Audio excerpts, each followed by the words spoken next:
Have you ever been gaming or working online classes and your internet service constantly gets interrupted? First Nations Fiber is about to ensure that just won't happen again. Get ready for high speed at a new level. Click on fnfiber.com and sign up today. First Nations Fiber, empowering people through connectivity.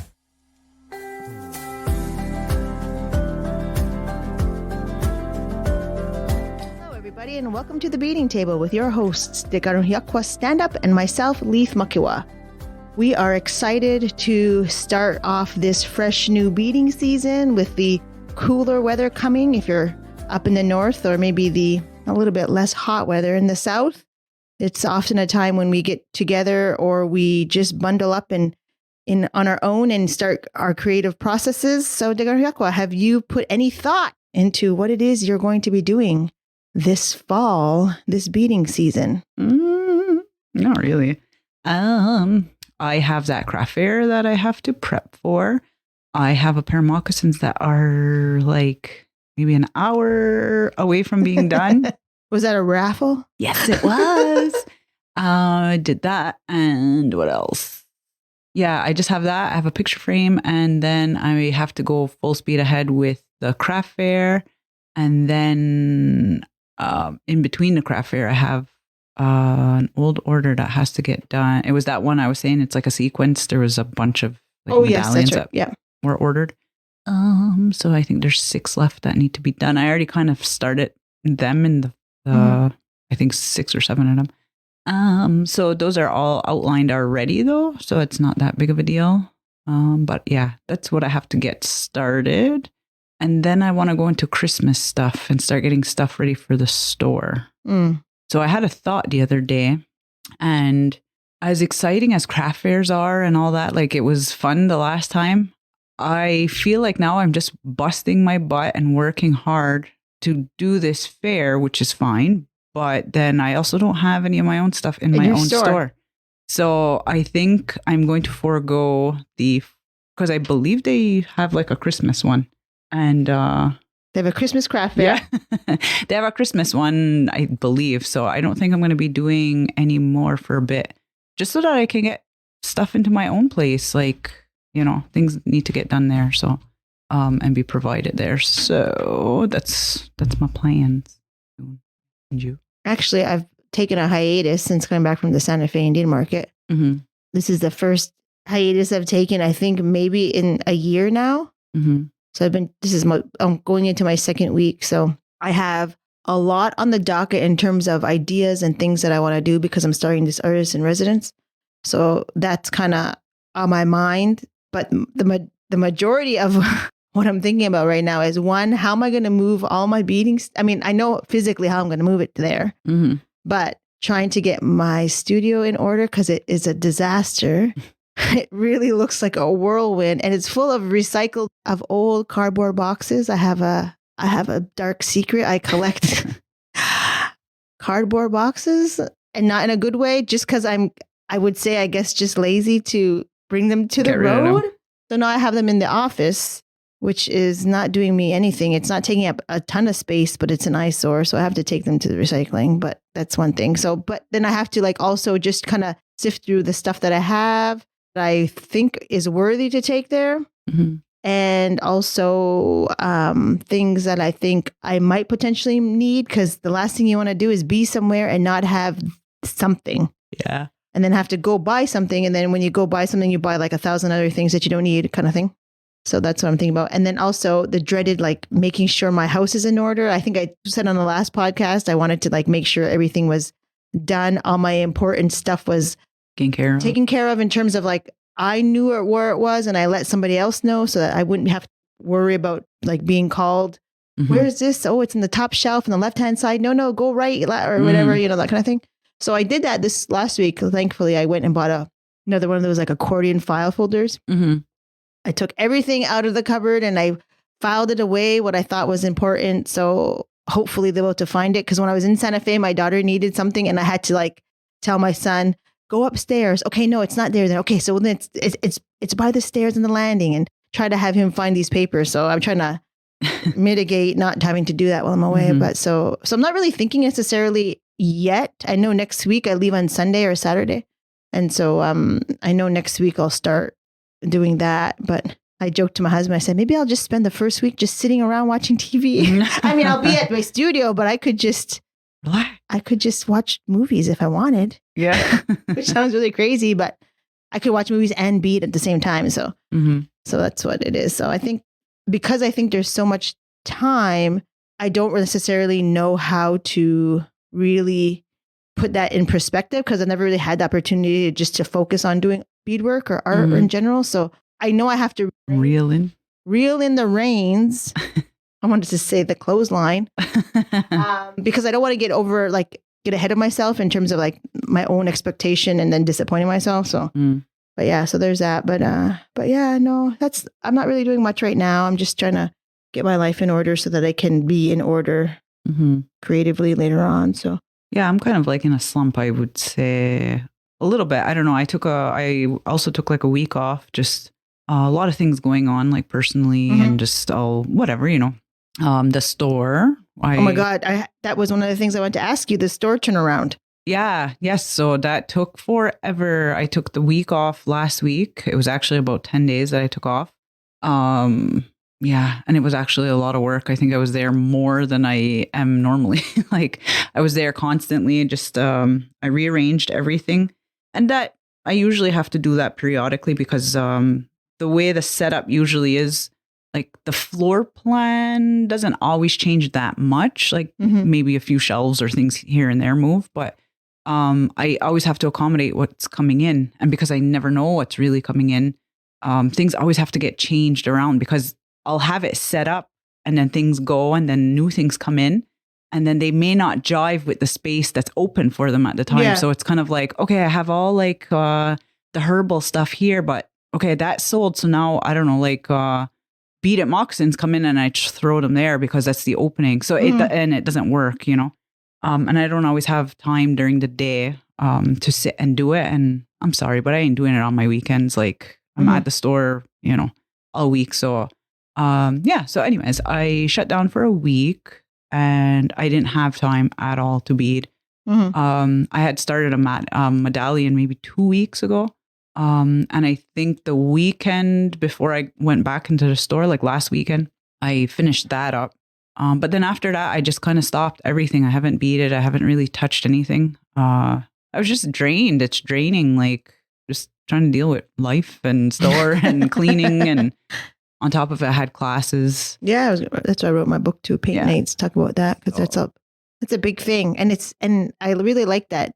And I didn't see it on Facebook because for some reason I don't see your posts, but maybe you don't follow me. No. You're blocked. No. But anyway, it always has like a Disney theme, like a villain theme. And it's like very like Halloween-esque. And so I'm sure. And I noticed you post on Instagram, like it's adults and kids. It's not just kids who are interested in those kind of characters. So it's nice. Not too long ago, I started like doing a bit of theme things people were asking. So I kind of stuck a little bit with the like Disney themes, like Disney princesses and villains or characters. We did portraits. Yeah. Hey. So we did those recently. We just did the Maleficent and stuff like that. So I have another one coming up this week. I just had one last night. That was different though. It wasn't Disney. That was a private. So, but yeah, it's there's been a lot. Oh, I have news. My news. What's your news? My so a few weeks ago, or 2 weeks ago, 3 weeks ago, a few weeks ago, I received an email and I was invited to do a paint night for an organization, and I'm really sorry because I don't remember which one it is because I haven't even read their whole thing. I just talked with the girl that's overseeing it all. But anyways, yeah. So I was kind of shocked because I don't know what the hell's wrong with me. I read the email, obviously not good enough, and so I agreed to do a workshop, and they were putting it on. It was going to be 2 days. There was 40 something people coming and they said they'll break it up into 2 groups. Which is a lot of people, right? Yeah. I've done them though that big and it is a little hard to manage. So I agreed. I said, yeah, sure. So the following email came in and she was like, okay, great. Like, I'm glad you're on board. What you could do is, I assumed it was in Montreal. So I was like, okay, great. And she said, well, bring your stuff to Dawaduni Zakta and we'll bring it to the venue. We'll bring it there for you. It'll make it easier. So I was like, oh, great. Okay, cool. And then she's like, and then we'll get you in touch with our travel agent. Then I was kind of like, wait, what the hell are you talking about? Why would I need a travel agent to go to Montreal? Like, what is going on? So I had to go back and reread it. And it was actually in Richmond, BC that they're sending me. So I was like, holy shit. So then I had to kind of like sit there for a bit. Wrap your mind around it. Yeah. And then really like, okay, wait, am I really free to go? Because it's not just the 2 days and it's not just like 20-minute drive. Like this is, whatever, across the country now. Literally. So yeah.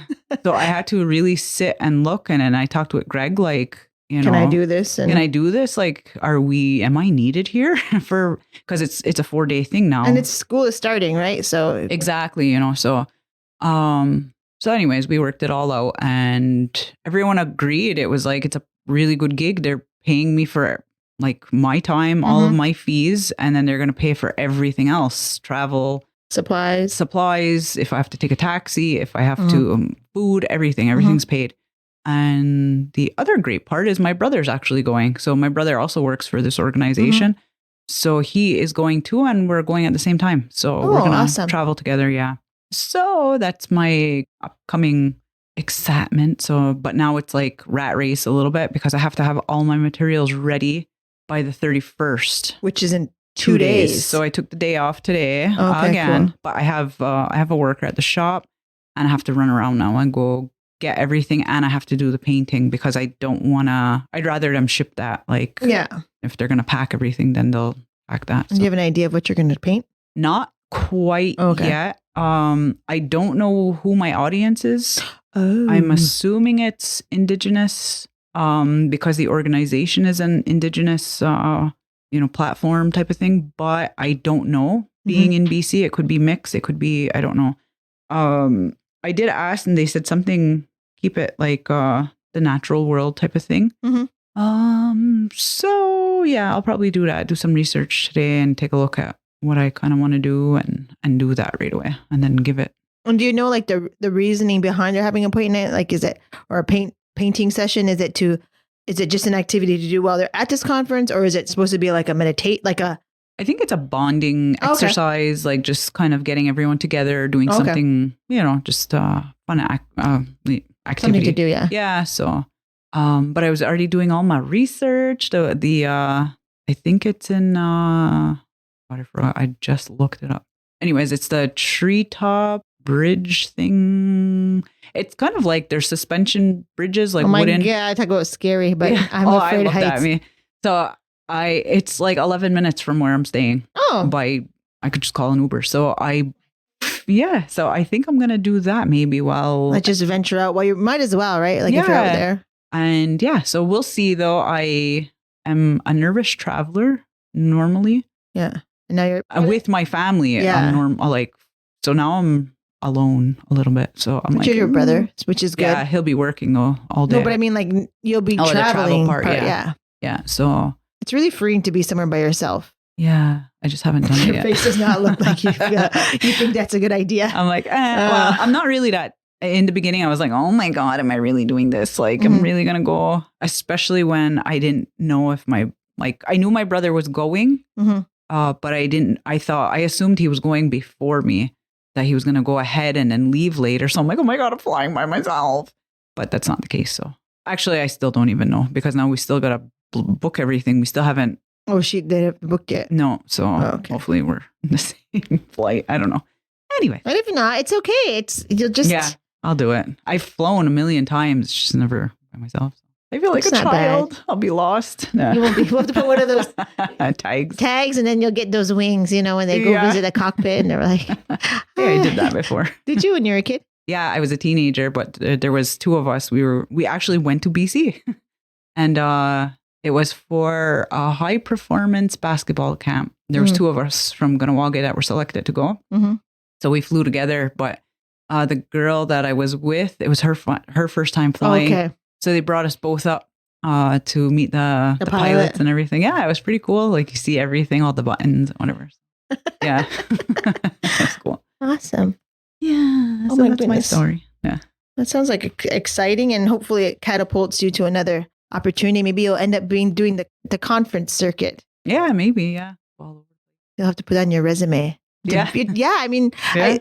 I don't think often people realize, I don't often do it, but I try to make more conscious effort now to like my accolades and different things that I do, because sometimes like if you have an opportunity and they ask for like, oh, what's your CV or whatever and stuff like that, it's hard sometimes to remember what it is you've done, and you think it's a small thing, but it really shows that you're out there in wherever it is. Like, you're out in the real world, I guess, maybe like doing your thing. And so, yeah, you'll have to write down your resume. Yeah. Make sure you write down the name of the conference. Yeah, I have to look it up. Oh my God. Sounds exciting though, especially to go for a little, like less than a week trip there and back. Yeah, it's 4 days. Yeah. Well, I had a really good time in Santa Fe for my trip. Yes. It was really good. I met some beading heroes. It must have been last year. Last year I went to a beading shop and there was a woman in there, and I was like, I fangirled out, but I didn't silently to myself, and I didn't approach her to say, hi, how are you? I really like your stuff. I was really nervous. My mother was there, I think, too. And I was just like, oh my God, Mom, like whispering in the back. And then she left. And then I went up to pay for my stuff. Like I bought my purchases and whatever. And I said, I told the lady who was working, I said, do you know who that is? And she's like, yeah, we have a lot of famous beaders that come here. And I was just like, oh my God. So it was funny because, I took my husband this time, and we've been home a little over, actually a week now we've been home. And when we went, we were waiting in line. I was waiting in line to pick up my stuff, and I saw the same lady sitting, I swear, as far as away from you as I am, like 5 feet. She was sitting there, and I was like, and I told him the story. I said, I can't say hello. I can't say hello. I just can't. I just, like, I don't want to, I mean, she's a famous beader. She's won multiple times at, I guess, anywhere. She's famous, I think, anyway. And I'm sure people talk to her a lot, like, and I just didn't want to bother her and whatever. Then, so whatever. But then somebody else went there and said hello and whatever. Anyway, so I was just like, oh man, I missed my chance. I couldn't do it anyway. But then like during that weekend, I went and saw somebody I wanted to meet up with somebody to say thank you for like the opportunity they gave me, and just like helping me to be a little bit more confident in myself and just put myself out there kind of thing. And so I went there, and then she said, hey, and I was telling her the story about how I saw this lady, the beater, and I didn't want to go say hello. She goes, oh my God. And that's like, I guess because like they're like family. They network together. Yeah, and they're like family, right? And I'm not sure, she said, called her grandma an auntie or something anyway. And I was like, what? And then I think it was her grandmother was sitting there, said, yeah, go ahead. Like, go take her to see them. Like, oh my God. So then we went to see a few other people. Then we went to go see her, and I stood there in front of her, and I felt like a total doofus. But I did say hello, and I did talk to her, but I felt like I was starstruck. I totally was. It was so crazy. And I just couldn't, I don't know. I was just starstruck, and I really acted like it, and I felt like a dummy, but whatever. And so that was that. So I saw some like beading heroes, and I got to chit chat with them. But that like, I think goes back to like what I was saying, I think maybe even at the last podcast, where I don't feel comfortable often talking to people. It just feels like, and it just feels disingenuous, I think it is. And I had a conversation with my husband before I left, and I said, like, that's the one thing I don't want to feel like fake.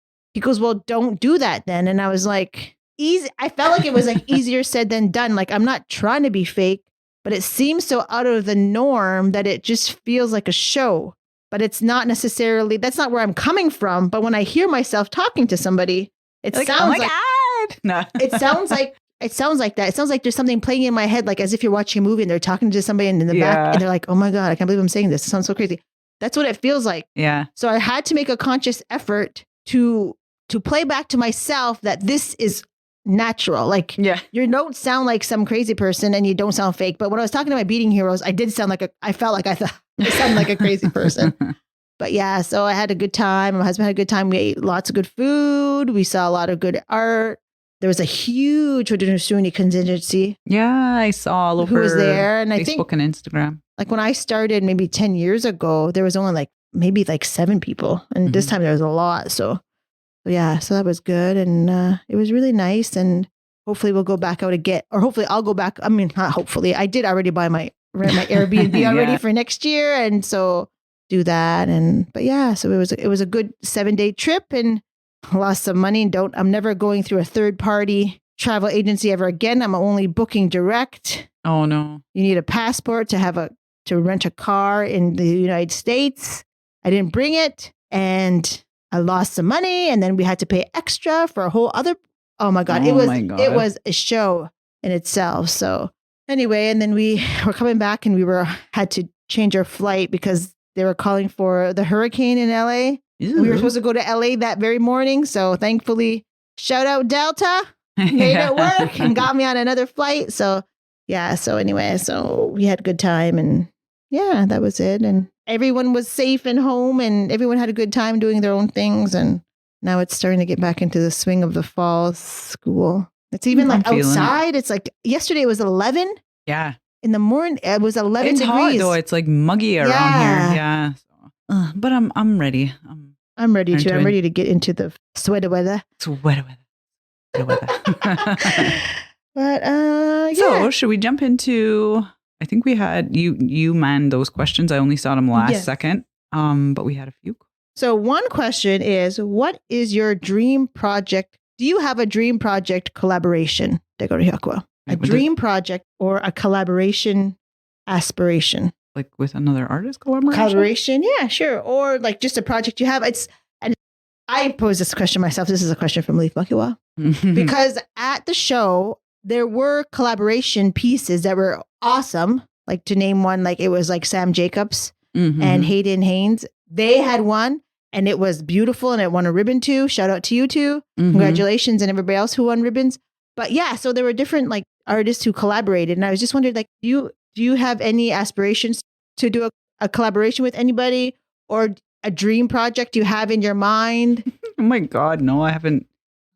I only ask because I'm going to start to partake on my dream project in the next week or so. So I just wondered, like, if you have a project that you thought of that you haven't maybe necessarily flushed out, but it was like, oh man, that would be really good. Yeah, but I can't talk about it. Well, of course. I mean, like, I'm not going to talk about mine either, really. I mean, I'm sure it's going to be everywhere soon, but I had one. It's just the construction of it in my mind is like kind of hard. So I don't know if I'll do it. And it involves other materials. So I'm like, oh, I don't know. Like I'd have to source things like, and it's not a project I want to rush. So I had plans like what I wanted to do and bring it to Ganondagan. I don't know if that's going to happen though, because it's a rush now. I mean, it's a rush now. Yeah. Yeah. September, October, November, December. Yes. So that's 4 months. That's not a lot of time considering that it's a new not medium? something that it's beading, but no, but I mean like in terms of like a medium, the structure a little bit is different. Yeah. It's like I've done something similar before, but not to the extent that I want to do it. There's like a lot of technical things that would have to go into it. So not 100% sure if it would work out.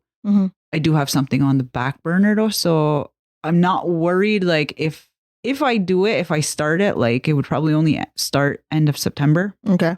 Once this fair's done and all that. But I was just thinking about it actually, like literally yesterday. I think like I'm starting to feel like I want to start it and start just getting things together and trying to work out the plan. And if it falls to shit and it doesn't work, I have a pair of moccasins that I can bring to Ganondagan that that I can replace this piece with. So I might start it though soon. But yeah, there's that. And collaboration. I did reach out before to Candace. Candace's canvases. Oh, yeah. It's very similar. I mean, our styles. Well, not necessarily even your styles, but like you've done a beaded canvas and she does beaded canvas and she paints and you're painting. So yeah. Yeah. So we both have done the same medium mixes and whatever. So I did reach out before. I have these massive paintings that have never seen the light of day. I have never shown anybody. Oh, you've painted them? I've never even seen them. No, I've never shown anybody because they're just smashed in my basement somewhere now. And I never finished them because of how big they were. Okay. And there was a lot of work. And I think I even, like over the times, like that was a question before, like what do you do with a piece that you've started before and then you come back to it? I've ripped all the beadwork off of it. Oh, it was something you had already beaded? Yeah, there was a lot of beadwork on it already. And when I came back to it again, like maybe a few years later, I didn't like it. So I ripped it all out. I didn't like the colors. I didn't like... You had evolved. Everything was different. And then I ripped it out and just left it. So the painting is only about maybe 50% done anyways. There's not much and whatever. So I had reached out to her thinking like, maybe that's something we could collaborate. Like, she does paint. I don't know how comfortable she is like painting more, like doing other things. So that's something that maybe I could contribute and then we could both work on the beadwork together. I reached out maybe a year, maybe 2 years now, but it just never gets there. Like we just never got the ball rolling. But that would be a collab thing. And I would like honestly to do, I can't say anybody in specifically, but like somebody who sews, because I'm not a sewer. I would love to do an outfit, but a full outfit, where they do the sewing. Yeah. And then I could do all the beadwork kind of thing. So I don't have any drive to want to do sewing. That. Yeah, no. Like I hate the technical stuff of it. I don't like the measuring. It's hate that fussy part. Yes, I hate it. I hate it. So I don't I've tried before and it just was a bad time. So if there are any sewers out there, yeah, hit me up now. We could collab. Once I do a collab. Probably this coming year, but Ooh, but I would like this coming year or not this coming year? No, in the new year I could do stuff. But I would like to do that. I would like to try and do something different. Yeah. Well, I guess. Okay, so now let's get to our listener questions. First question is, have you ever, can you think you kind of talked about this, but we're going to talk about it again because this is a question and we want everyone to have their time in the spotlight. Have you ever taken a break from beading? How did it feel to break and also to start back beading again? I think you've taken more breaks than I've taken breaks. Sorry, I'm yawning. That's our beading break. That's what it sounds like. Time to relax. Yeah. Yes, I have taken beading breaks for my own sanity sometimes. I think we talked about this last time where it's kind of like beading can be my outlet and then sometimes it is my hell. So sometimes when it's hell, I have to take a break from it to get back into it. It's not easy to get back into it though. Sometimes it's just like anything else. Like it's a habit. And if you quit your habit, then it's hard to kind of pick it back up sometimes. Well, in a good habit. I would say. And I think for me, like even just this past week and a half, I'm not going to lie. I've been thinking about beading. I mean, it comes in my mind because it was such a part of the last, let's just say 4 months, so much every day or always something to do and always being worried about what I was doing or what I wasn't doing. So that even yesterday I was like, man, I should be beading something. And it was interesting because it started actually in Santa Fe on that last day. I guess it was Saturday morning, the Saturday before the show actually started. That Saturday morning, I had finished my last piece and I was even sitting there, even Saturday and Sunday thinking, man, I should be beading something. And my husband was like, just take a break. Like, just don't do anything. So it's in the back of my mind. And I think it's because it is like sanity, like that is something. And it's such a part of my life that I feel like I feel the urge. I feel the absence of it because I'm not sitting. And you know what is so crazy is that I am, remember we were talking about at the last podcast is that the sitting was the new smoking. And I didn't of course I realized after we had that conversation, I kept thinking about it often, what you had said. And I was like, man, I am sitting so much, but that this last week and a half, I haven't sat down at all. It seems like, and I'm not beading. And so I feel better. I think it sounds so crazy, like a week and a half. And then I'm just moving around and I look better. But I feel like I do. I felt a little bit of shape back or something. So, but I think for me, it's just, you just got to get back on the horse. You got to just have. Yeah, you just have to do it. For me, it's like another thing too, is that beading is a creative outlet. But like say doing the store, that's another creative outlet because now it's like, I actually I drew up a plan of like the floor plan and how things were going to look. So it's that creativity is going somewhere else. And then I don't necessarily have the drive to bead when I get home. And then I'm doing paint nights. Yeah. So, and sometimes they're a bit easier because they're like the themed ones, because it's already like, I'm not reinventing the wheel here. Like it's already, say, a character, and then I'm just, doing a little bit new things like the layout of the painting, but it's still creative stuff. So it's like, sometimes I just want to sit and not do anything, because it's, it's a lot sometimes. So yeah, that's kind of where the last week, but I noticed when I get into these slumps, it's not just creative, it's like everywhere. Like my eating has gone to shit. I've been eating just like anything, everything constantly. I haven't gone to the gym in over a week, and I'm struggling right now to get the motivation to go, which I need to get back to it. My house is in disarray because I don't want to, I don't give a shit. I don't want to, my grass is long. Like that's where I'm at right now. But it's because everything went into the store last week, like cleaning it, tidying it up, organizing, and there's still stuff to do there. And so it's like everything else fell to the side a bit. So yeah, I just got to pick it up and get back to it. But yeah, how I feel about that.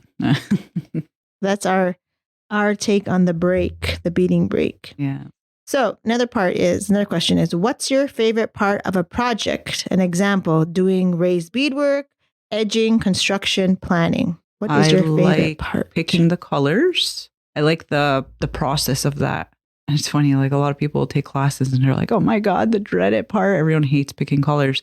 I enjoy that. I love putting them together and seeing if they work or not.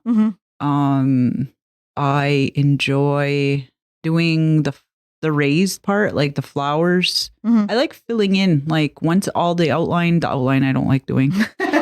But once that's all done, then I enjoy doing the raised part. And that seems faster, right? It's the faster, but it's seeing the texture. I like the differences in the texture. Like you have the flat and it fills up the space, but now you're creating volume. Like, so I like kind of viewing that. I don't like construction. Actually, I enjoy putting moccasins together. I enjoy that construction. And because it's always exciting, like, ooh, what am I going to get this time? Like, because, you do what you have. It's the same pattern and every moccasin looks different. Yeah, it'll always look different. So I enjoy that part, but I hate, like, say, doing vases, picture frames. Okay. Even like little whimsies, even though those are simple to put together, I hate it. I just don't like I have like a million medallions at the house right now that are all done. The beading is done. Oh my God, we should collab. They're not we should done. Just do the edging. I'll just be like, they're not even put together. It's just the face of it is done. Like just the bead it part. I have no backings ready for them. I have it's no. Like this, yeah. I hate it. I hate that part.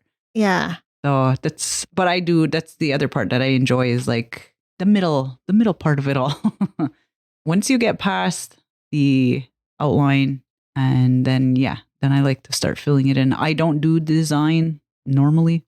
Oh yeah, that's right. You're a free bird. Free. Yeah, so I don't really but sometimes with a big project that it really does help to have that almost not, I don't want to say safety net, but it's kind of like it's not easier either. It's a point of reference, I guess. Yeah. You have a guide, like you know where you're going. You have a guide. So sometimes with the freehand, it takes forever because I don't know what the hell I'm doing. I'm just kind of slapping it on, and sometimes it works and sometimes it doesn't. So then I have to rip it off, and then I know that one pair of things. Yeah, I've seen you. Yeah. And then I have to cover it because sometimes the velveteen is unforgiving. So then I'm like, oh shit, now what? Like I have to slap a whole new flower on or whatever. So sometimes having that like the pattern to follow is a lot easier. But yeah, that's my answer. My answer is I like the newness of everything.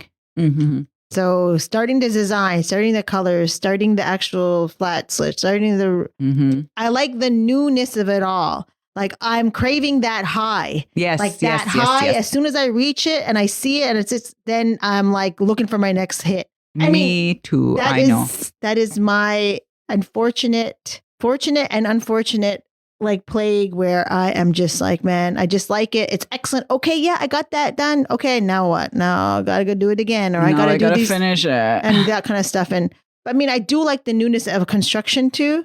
But then I'm like, okay, when I'm halfway through, I'm like, okay, then now I gotta do like, especially if it's a pair of moccasins or anything that has to do with a double something, right? Yeah, it's that part. Like I like to try to challenge myself to get all of that backing and everything done right away. Like, Mm-hmm. but then sometimes like with a moccasin or something, sometimes you have to make tweaks to the stuff, and then that just is a pain in the butt. But yeah, so I like the newness of everything, that part, and then I get over it real quick, and I'm just like, okay, next, let's see, what else can I do? What else? And that's probably why I have like a table full of a million unfinished pieces. project. Yeah, because it's that rush, like, yes, those colors, I love this. Let me slap it on. Let me do that. And then it's half done, and I'm done, and I'm bored and move on. Mm-hmm. I know, I feel it. Yeah, so that is mine. But I mean, I don't know. I like everything part about beading. I just don't. The only thing I don't like about beading is having a project sit in my house. That's the one thing I don't like. I want it out of there. Why do you have a heart attack seeing all the shit? But I mean, like projects that are done, like things that I've finished, not necessarily the half works in progress. So yeah. So another question, we had 2 questions that came in this morning, and I don't have my phone, so I don't know if any other questions came in, but here's one. How do you feel about sharing Haudenosaunee patterns with other Ungwahumwe people or tribes? And then they said they think we might have talked about this before. I believe we did, but there is like I don't know. It's like, how far do you want to go before you're like opening Pandora's box and like giving all the secrets to everybody? Like, I don't mind sharing. I share all the time. But I don't know. I don't know how I feel about it sometimes. It's weird. It's like, is it okay? Is it not okay? Should I? Shouldn't I? Like, is somebody, like, it usually not to me, it's like exterior things that prevent me, or, because then I feel like, oh my God, like, well, I taught that person, now they're doing this and they're misappropriating all the shit that, I don't know. So it's like that fear kind of sits there a little bit. Like fear of what other people in that same art area would think, or like you said, like opening Pandora's box, like, oh, Degariyakwa taught her how to do that. And now, so then it's not necessarily even what she actually did. It's the process and how she got there. It's like, who the hell runs taught through this you. person? Yeah. Okay. Who the hell taught this person? And why are they doing all this? And then you're sitting there in the back like, oh shit, it was me. So, well, and more so in this day and age, like, I think because of all social media and all that, like people call shit out all the time. Yeah. Yeah. And it's, whatever, like. And this question came up because the person wrote that somebody from another nation was asking them to share their patterns. And so they asked this question, what do we think? And I'm like, I don't know either. And and if I'm honest right now, that is potentially something that I will see when I go to do this artist in residence, because the population of people who are going to, I would assume, Indigenous population, are going to be from all types from everywhere, not just Haudenosaunee people, but Cree and Inuit and maybe Métis and whoever else is there at the school. And so I might run into that too. Like, I do plan on to do like a small beaded pin. I mean, it's a small beaded pin that I taught like students at McGill who are not Ungwahumwe to do, just because that was something that they were doing here in Kahnawake. So that kind of thing. And I don't want to say it seems harmless, because then it's not harmful, but with the day and age and people, like you said, people are worried, and I can't, like, I understand, and I understand why I'm worried, and I understand, and I see how people are worried, but we are all worried. Sometimes I think too much, but at the same time, people weren't worried before, and really bad things happen. So it's like I caught between like a rock and a hard place. Like, I don't know, somebody tell me, but if I don't like your answer, then I guess I won't follow it. Like, it's just like that kind of thing. Yeah. It's just like, yeah, that's how I feel. Like, I just don't know. I don't know. Tread lightly, I guess. I don't know. Because it's context too, where it's kind of like, we talked about that before. Like, when we were talking about doing other people's art forms and then say going to Santa Fe, what if I rolled up there doing Hopi pottery? Like, personally, I don't have any business doing that. So crazy. Well, I mean, not just what you said about doing that, but there is now like a lot of, I guess maybe, I don't want to say schools, but sometimes it's schools or different art organizations or whatever, who are now calling out people who are doing that pre-Indian, or not pre-Indian, pretendian or something. Pretendian. Yeah. Yeah.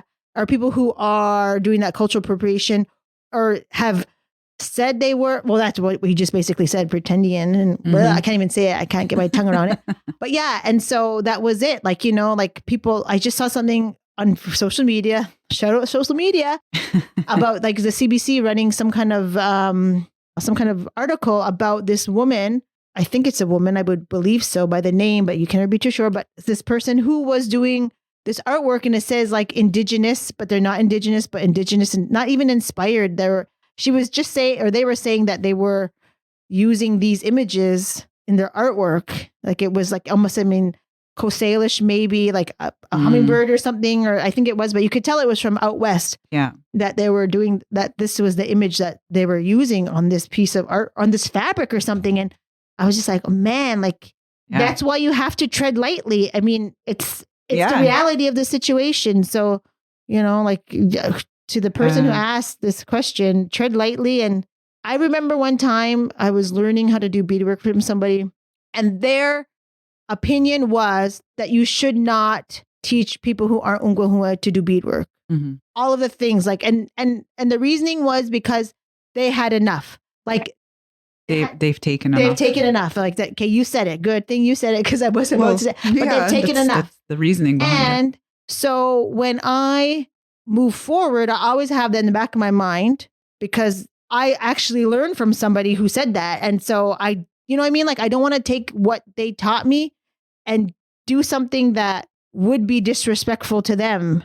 Yeah. Even though the art form has now maybe changed, or maybe their teaching has changed into something that is my own now or something, I still have that in the back of my mind. And I believe it is truthful what that person was saying, like you have to be careful. And so, yeah, so you have to be careful. I look at it like we don't owe everybody everything. Come on now. No, yeah. And I kind of look at it kind of like, just to add to that, is my priority is to teach our own first and foremost, because it is ours. So if I'm having a class, and I have non-Ungwahua who ask to take the class, and I politely let them know that this is priority is to our own, without being whatever, but yeah, it's for that reason too, because like, what are people doing with it? I don't know. It's a very it's like, I don't want to say it's a cancel culture thing, but that's what people, I don't know. I don't know. It's very hard to decipher what is correct and what's not, when it's not black and white and everything is like grayish. And it's hard. Yeah. Because now because in this question, we're talking about other Ungwahua. We're talking about other Ungwahua. We're talking about not. Yeah. People who aren't Ungwahua, and then we're talking about like all these things. So it's not a question that is so like black and white. It's just this. There's a whole thing about it. But like, when I go to this, I'm going to be teaching people how to do raised beadwork, not necessarily how to do like I said, I'm going to do this little flower. It's so simple. And that's it. It's done. Like, I don't mind doing that. I don't know if I'm going to be like doing other stuff, but I will with the other Haudenosaunee. And that's what the thing is that like, you kind of have to know your own boundaries for the person who has a question. You have to know what your boundaries are. Like for me, when I go and I'm going to teach whoever it is who I pick to do this project with me, I'm picking people who are Haudenosaunee, because that's who I want to make sure that learns how to do this. Mm-hmm. And I'm okay with that, like I'm going to give opportunity for other people to bead, other indigenous people to bead, and to do community outreach through that. But I'm not going to be doing the other thing. And I don't feel like I have to. And I think that's what it is you have to know where it is your boundary is, and you have to be okay with it. And you don't, like I said earlier, you don't really owe anybody anything. Yeah. I guess. I don't know. Well, that's where I stand. Whatever. Cancel me. I don't care. Whatever. Yeah.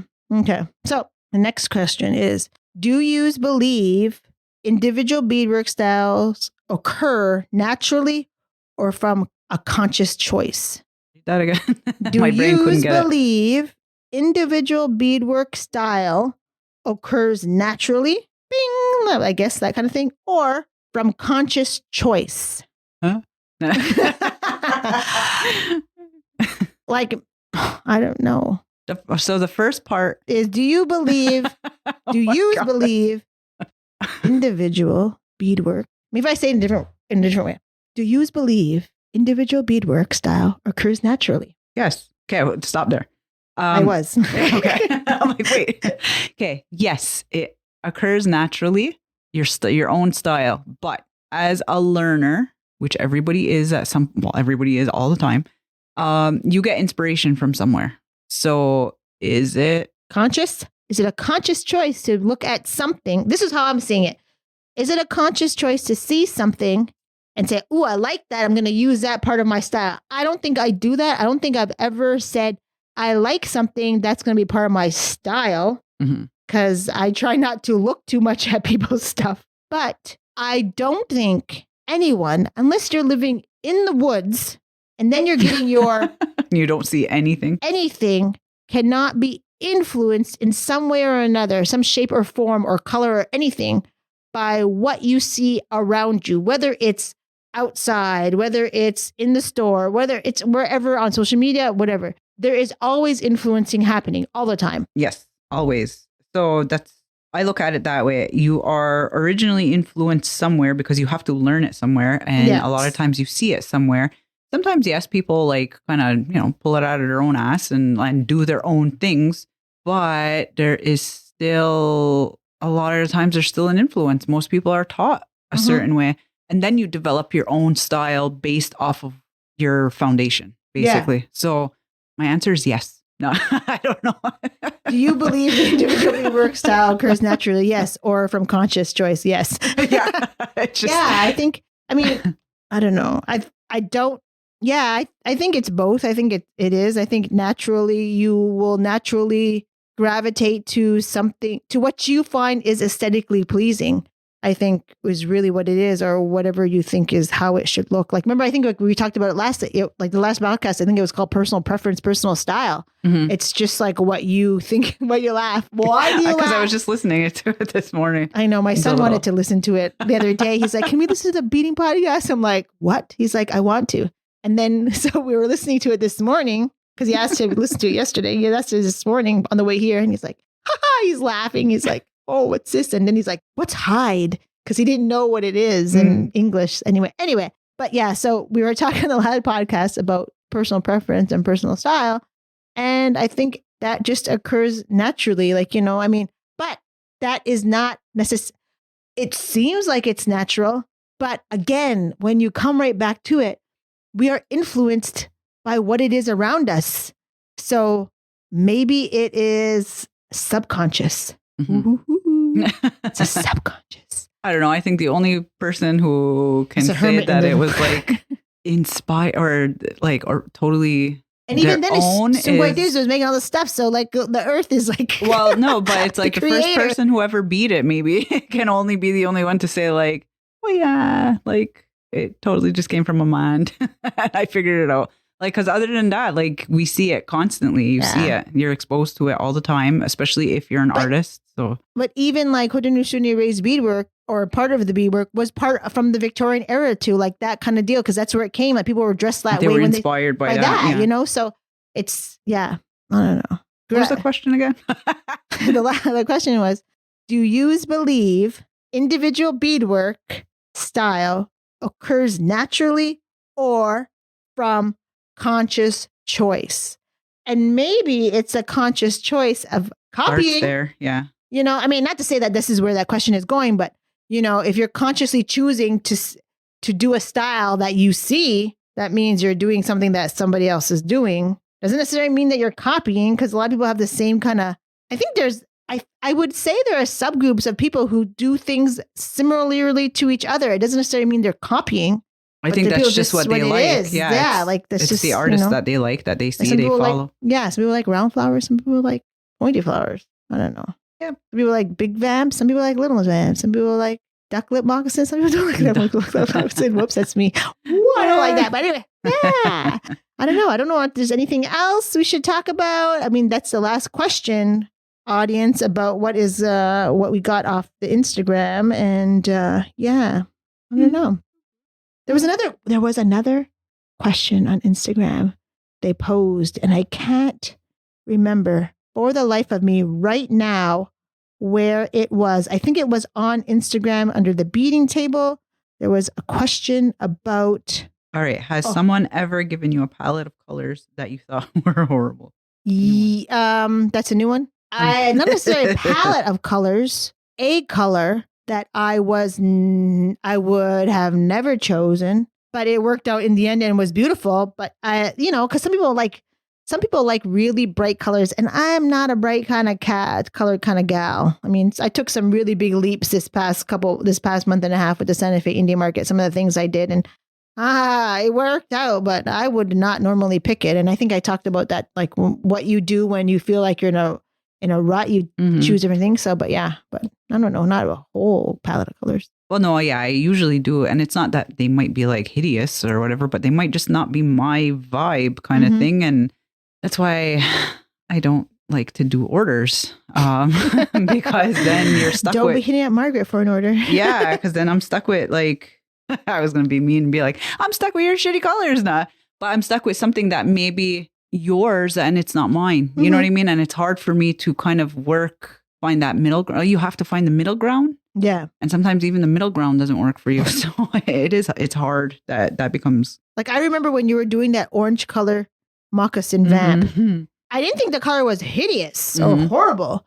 I would never choose it. But when you put it together, man, I was like, geez Louise, like that is beautiful. It was scary, Yeah. For me, it was scary because I was like, man, how are you going to make this work and make it look not so super ass bright, but it was good. I think, So. There's an old thing. I don't know if it's a comment. It was, I think. The importance of a correctly sized moccasin. Oh, we were talking about that one. We said we're personal preference, but also we want people to make sure that they fit it properly. And also we said that it has to be aesthetically pleasing. And okay. Oh, yeah. Stuff, yeah. All right. So that's it for me. Okay. All I'm finding. So I guess there wasn't something on there. Maybe there was on my own personal Instagram, but I think we've covered everything. Oh, bead sales. For everyone who is interested and who shops locally at Traditions in Kahnawake, a store owned by Degaruhiakwa Stand Up, who has celebrated her 5th year in business yesterday. Congratulations. There will be new size 15 beads by the end of the month, hopefully. Fortunately, unfortunately, I am the one who takes care of that. And because it's called Leith Beads. I am indeed Leith. And I, unfortunately, have taken like a really long break and made the wrong choice to bring all of my packing supplies to my new place in Oneida, my mother's house, and got a brand new shipment of over 100 colors of beads and have nothing to pack them in. So now I have to pack them while I'm away and then bring them back with me on my next trip back to Kahnawake. So everyone in the community or who is out there wanting to buy beads through Traditions storefront will be on the lookout for that at the end of September when really beading season really starts. So you'll be able to pick up all your supplies then. Hopefully. So that was the last thing I wanted to talk about. And so now everybody for listening to the Beading Table. We will be back next month for another exciting episode of what has been going on in the community of beadwork while I was away and all the wonderful things that I'm learning while being an artist in residence. So Degaruhiakwa, thank you for this time here, and we will see each other next month. Yes, goodbye. Ona. The views and opinions of the guests expressed in this podcast do not reflect those of Iorì and its employees.